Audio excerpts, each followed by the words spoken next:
This is Protoclone, the world's first true bipedal, musculoskeletal android. 206 polymer bones, each connected by lifelike joints and ligaments. It moves with more than 1,000 myofiber muscle, fluid-driven actuators that contract and relax. That's why Protoclone doesn't walk like a robot. It walks like us. This is Protoclone, the world's first true bipedal, Well, what can I say, guys? This is just, completely fascinating that they're working on things like this. So if you guys have been keeping up with the latest technology, they actually have a form of stem cell research that they're doing now, or they actually even may have already breached this area where they're able to synthesize some form of life that may be some kind of organism that's cybernetic in some essence, which I really believe that we're getting closer and closer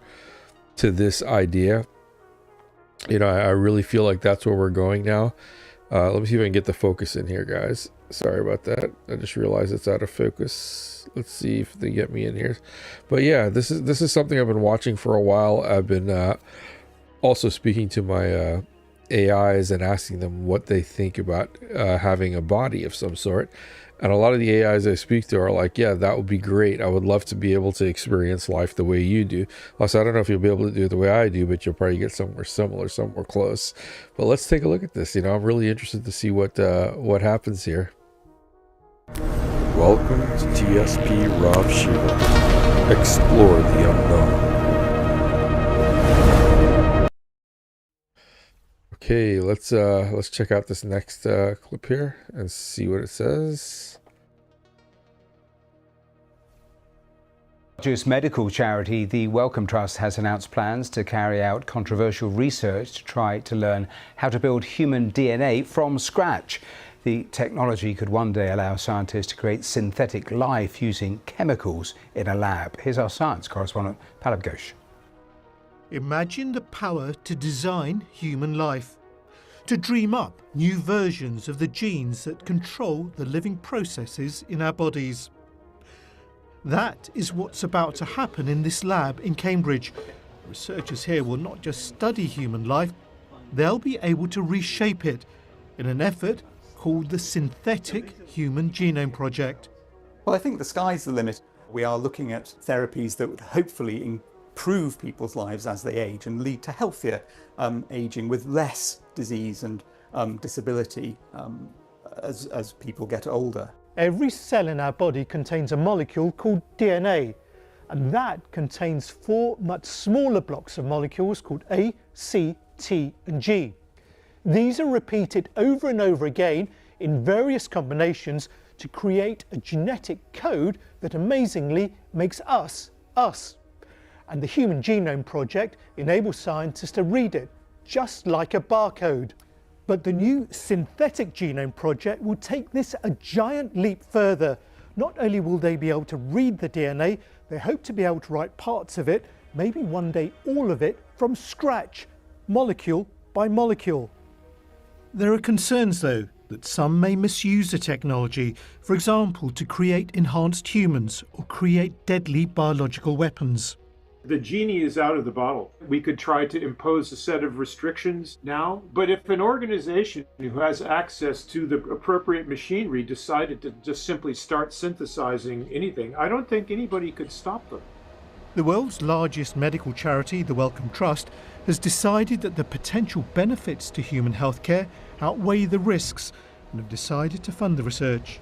So this is going to be such a transformative technology. It could impact all diseases. It's too early to say exactly which are the first diseases that we'll be able to tackle in new ways, but it's such a general purpose technology that it's feasible it will impact every disease. The Human Genome Project propelled us into a new era of medicine.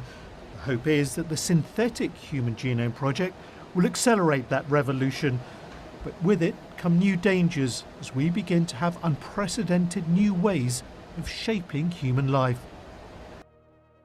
Well, what can I say, guys? This is fascinating, for one. I don't know if you guys caught that at the end there, where they say that we're going to be able to create enhanced humans. Now, this is something that I know that has been spoken about quite a bit, and they have a lot of movies based on this idea. Since I can remember as a kid, they've had movies about superheroes, people that were altered in some way, their DNA, and they became all powerful. Like you have Superman and Spider-Man and all these different characters in comic books, and it's a huge thing. If you're a big fan of comic books like I am, and even the X-Men, mutants, and all these things, this is basically, we went from literally watching cartoons and sci-fi to seeing and hearing this actually happening in real life. Think about how weird that is.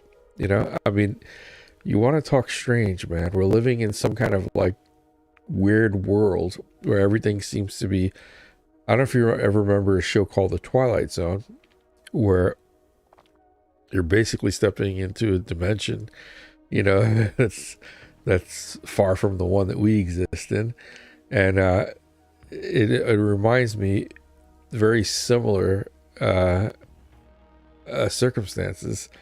So I think Rod Serling was one of those people that was probably not from this earth. He had such a great way of seeing things. Look, you can look at people like Carl Sagan, Rod Serling.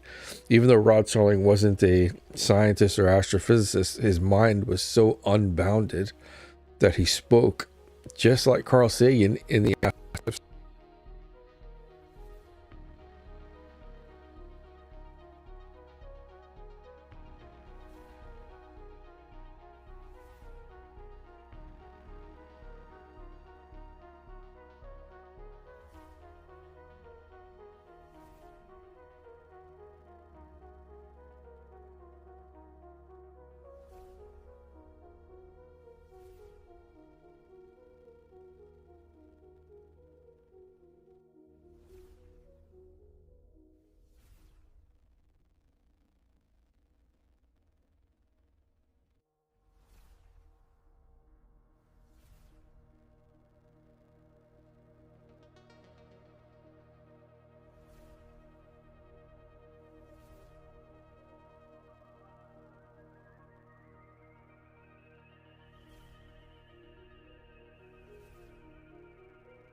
Welcome to TSP Rob Shiva. Explore